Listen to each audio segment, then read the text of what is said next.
Welcome to Egyptian Museum, specifically the room of animals mummy. It's the second floor of the Egyptian Museum. So we are going to explore the mummies of a specific and variety of the animals in ancient Egypt, starting with this showcase of cow and a peace bird, symbol of knowledge. Then we go to see the gallery inside. We are exploring the animals mummies hall in the Egyptian Museum, the showcase with specific jars dating from pre-dynastic to the Middle Kingdom, specifically this limestone block represented here the birds and the lotus, the skeleton of dog, the horned dog, which is specifically used in the hunting in the desert process with ancient Egyptians. Complete skeleton, as we have just seen, everything in details. Now we see Bukhis Ball, the mummy of Bukhis Ball. It's a mother of Bukhis. This cow, it's mother of Bukhis Ball, of the god Montu, and thus divine by association. This mummy was mummified using a large enema of juniper and cedar oil. The iron clamps that we have just seen refer to help and hold in the sphinx posture. Why? Its hind tendons have been cut to achieve this posture. So the iron clamps indicated to be the form of sphinx for the pole of Bukhis as a symbol of power and fertility in ancient Egypt. We are moving now to this box of cat and baboon. Here, inside this showcase, you are going to see with me the skeleton of the horse in a very good details, as we have just seen. It's a pet horse. It might be a personal belonging of a member of Senimut's family. Senimut was the engineer who built the temple of Hatshepsut, queen, at Deir el-Bahari at West Bank at Luxor. The head of this horse is on display separately, and all the horse, it was discovered within a coffin, wooden coffin, as we have seen the bones and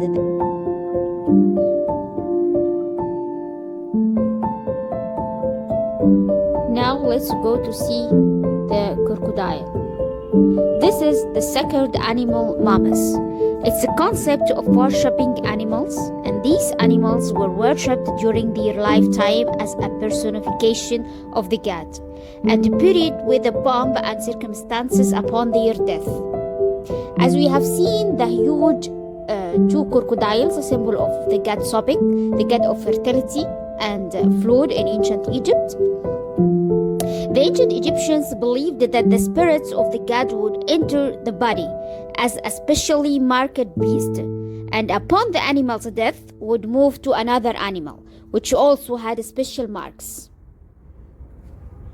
So we are exploring now the crocodiles. It's very huge, very long, wooden showcase. Sobek, symbol of fertility. As you have seen, the huge head, and also a very well mummified body.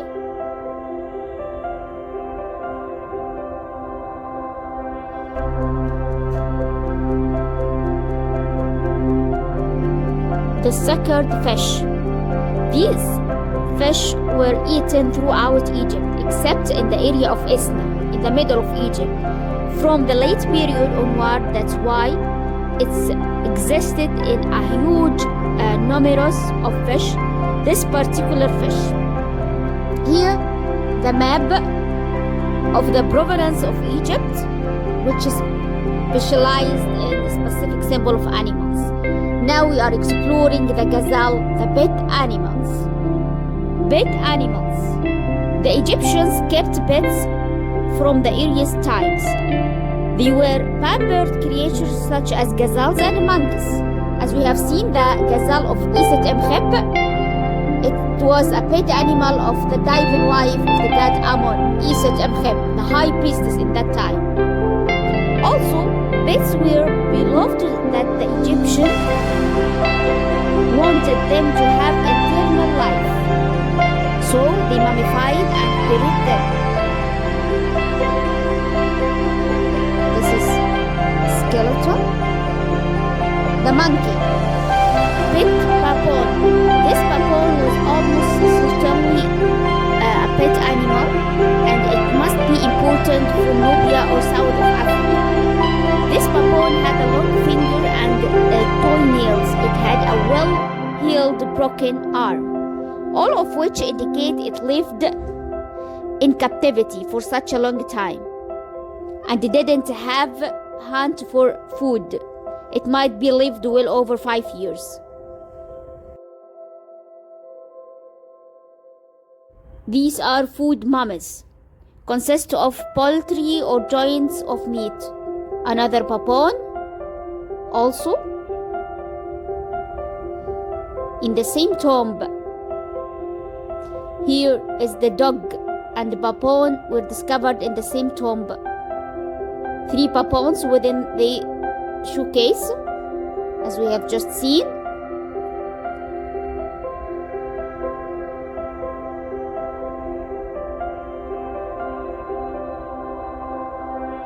The greyhound dog used in the hunting in the desert, very well mummified, discovered only the specific owner for a specific tomb, as we have just seen in the photo of discovery. We are exploring the whole showcase to see each items. Now we are moving to see the items of poultry or joints of meat that are wrapped in bandages and placed in the tomb to provide food for the afterlife. The food are prepared as if they are ready to be cooked. They were preserved using salt nattor.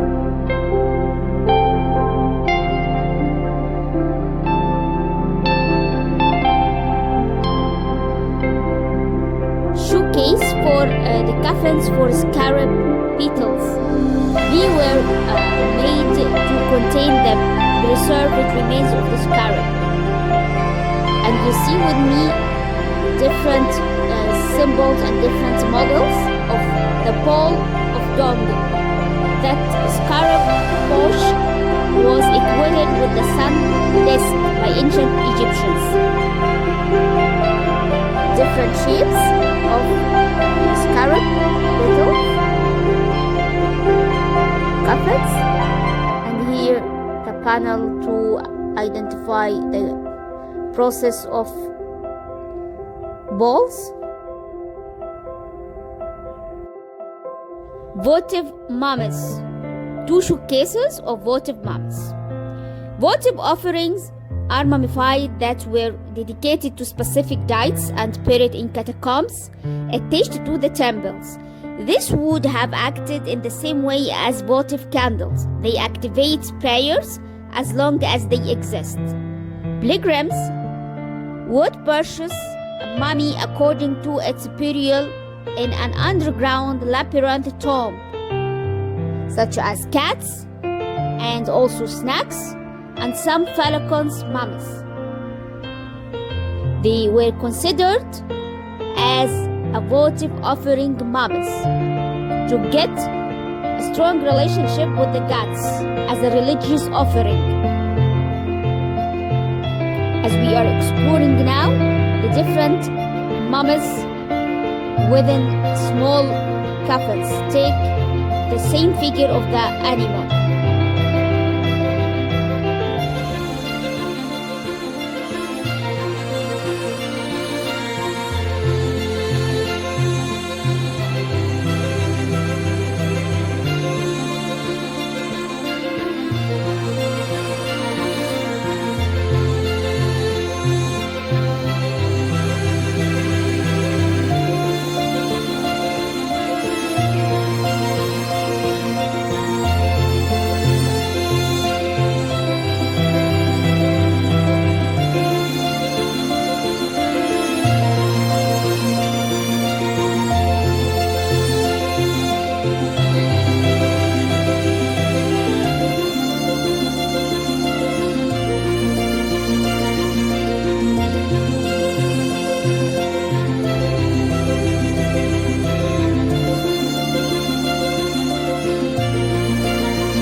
Here, the last showcase is the rains.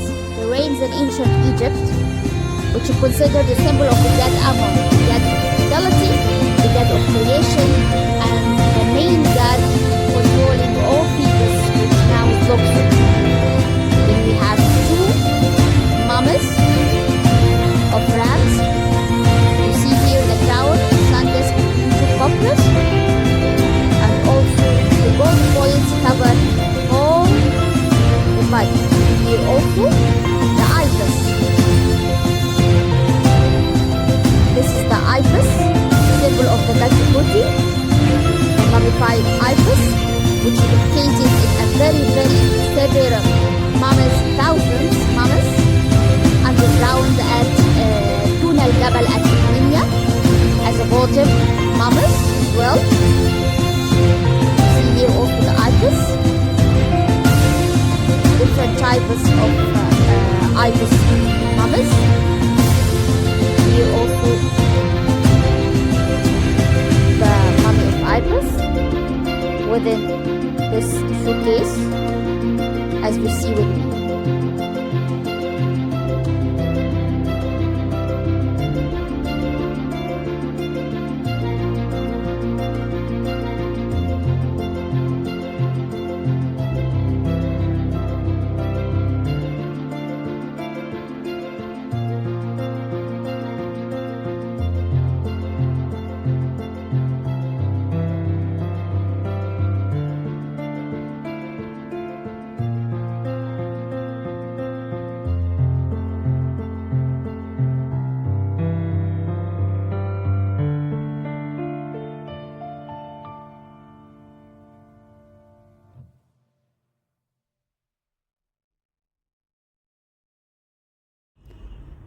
Now we are moving out from the Mama's Hall. Thank you very much. Hope you enjoy this journey.